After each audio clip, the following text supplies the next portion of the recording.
The Rev Caves are probably one of the most iconic places in the entire wilderness. They're also one of the places that gets updated and changed extremely often, and today is no exception.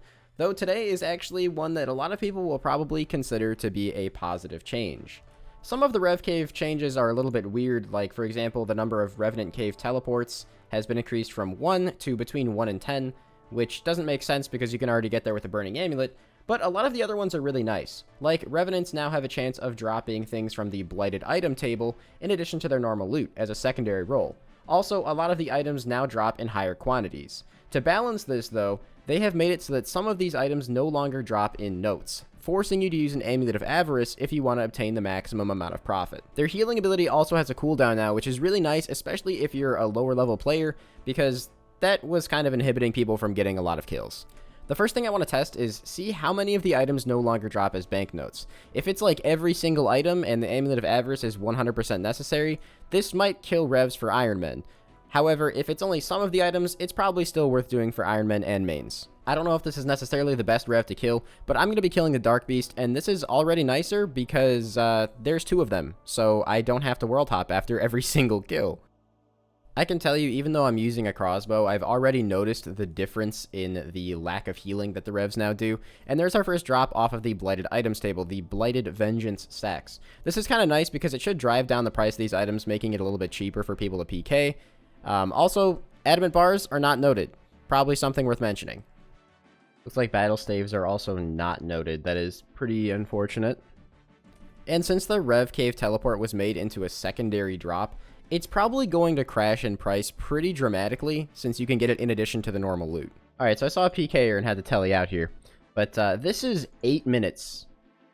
500k from 8 minutes of the Dark Beast. Now granted, that's 8 minutes of not being attacked, but that's still absolutely disgusting. Now I did notice, as you can see in here, a lot of these items were not noted. Battle staves weren't. I don't think Dragon Daggers or Rune Warhammers were before. You could probably combat this by taking Alks with you, but I don't think most people are going to want to stay out there that long. So it looks like not having an Amulet of Avarice isn't too big of a deal, but I'm going to go try out an hour or 2 using Amulets of Avarice, which is unfortunate because they're like 900k right now, and I will have to risk them. To those of you who might not know what the Amulet of Avarice does, it basically has the same stats as a Glory. However, it causes you to have a permanent skull above your head, which is decent for the Rev Caves because you actually have a chance at the higher loot table, or a better chance at the higher loot table when you're skulled. It also makes all of the drops in there noted, which is really nice. However, it could be kind of bad because I did notice that when you hit the Blighted Item table, it can drop unnoted food or unnoted potions, which is kind of good to have. And I think with the Amulet of Avarice, those are always going to be noted. Good for the loot tab, not good for prolonging the trips. So I think I'm going to do this for an hour, and I'm going to keep track of time based on the amount of divine potion sips that I use, since each one is exactly 5 minutes. And I just realized that I still accidentally took my imbued salve with me, so I'm going to go ahead and bank that. I don't want to lose 1 million Nightmare Zone points. Ooh, there's our first big drop. 3 U-Seeds.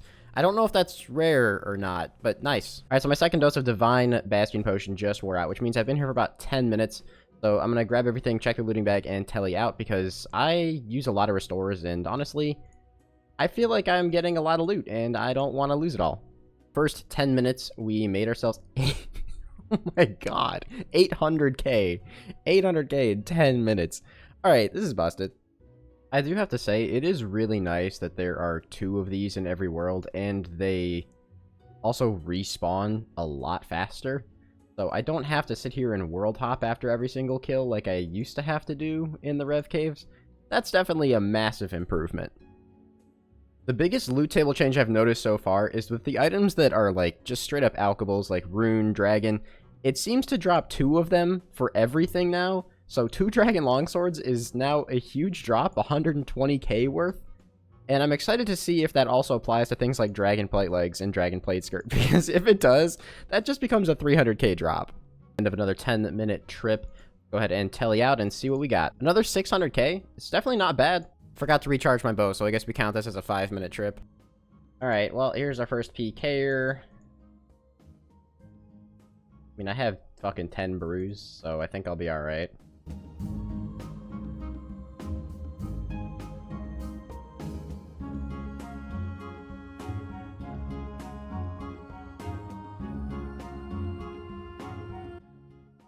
And that, my friends, is why you bring 87 trillion brews with you when you get attacked by PKers.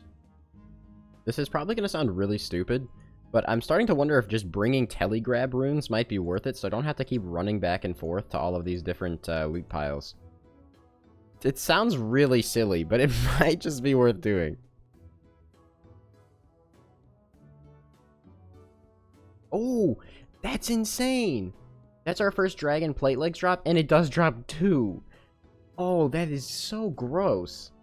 322k in a single drop, and it's not even that rare of a drop. Wow, that might get changed, because that's pretty freaking busted, dude. Oh my god. We should be able to get 2 more 10-minute trips in here before the hour is up. Let's go ahead and see how much we got this go around. About another 800k, and I mean, I feel like that's, with the dragon plate legs, pretty nice, but, you know, we haven't even had a unique drop yet. Like, no totem or anything. Not saying we should have had a unique drop, but I mean, the fact that I'm making so much money without it is kind of gross.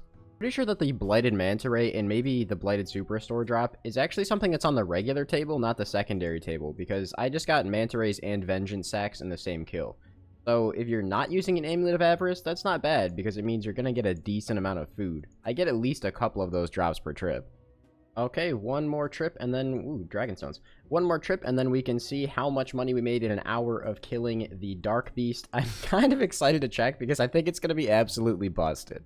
Also, if you are like me and you are killing the Dark Beast, there's this little alcove on the far east side of the room, and this is 30 wilderness here, and I really doubt any PKer would log out over here, as opposed to towards the middle of the room.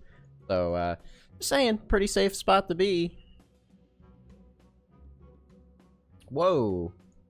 5 U seeds. Okay. Alright, pretty good. We're almost done with this last trip, and, you know, what a send-off. Right, there is our last kill. Now I get to head to the bank, and then I'm very excited to open up my Runelite loot tracker, because I feel like this is going to be probably, like, at least 3 mil per hour. And I'll figure out about how many supplies I used as well. Alright, moment of truth. The Runelite loot tracker does not lie. Let's see. I'll put it on screen for you guys as I open it up here. Oh my god, that is more than I thought. 4.44 million gold in just about an hour. That is insane. Now, I did use about 500k in supplies. Let's call it 400k because I got almost half of the ether that I shot from my bow back into the bracelet since I have the auto pickup thing on. So, let's say it's about 4 mil an hour, and that's with no unique drops. Granted, I also didn't get killed by any PKers because I'm using the 2.2k worlds, but 4 million in profit per hour. It'd probably be closer to 5 to maybe even 6 mil if you're starting to count the uniques. Amulet of Avarice, it's about the same price as what I bought it for, so it's not that expensive. I mean, 600k is a bit of a rough loss when you die, but of course, if you're using like a magic shortbow, you won't actually be risking it. And magic shortbow imbued with amethyst arrows is a decent method to killing these things. I always love trying out new updates because sometimes they're just absolutely busted. Like this is, over 4 mil in profit per hour with no uniques is crazy. Shout out to my friend Gitson for encouraging me to do this because otherwise I wouldn't have. I wasn't really all that interested in it. But if you guys enjoyed this video, subscribe to the channel, comment on the video, leave a like, and I'll see you guys next time. Also, I just uploaded a Group Iron video like an hour ago, so go watch that too.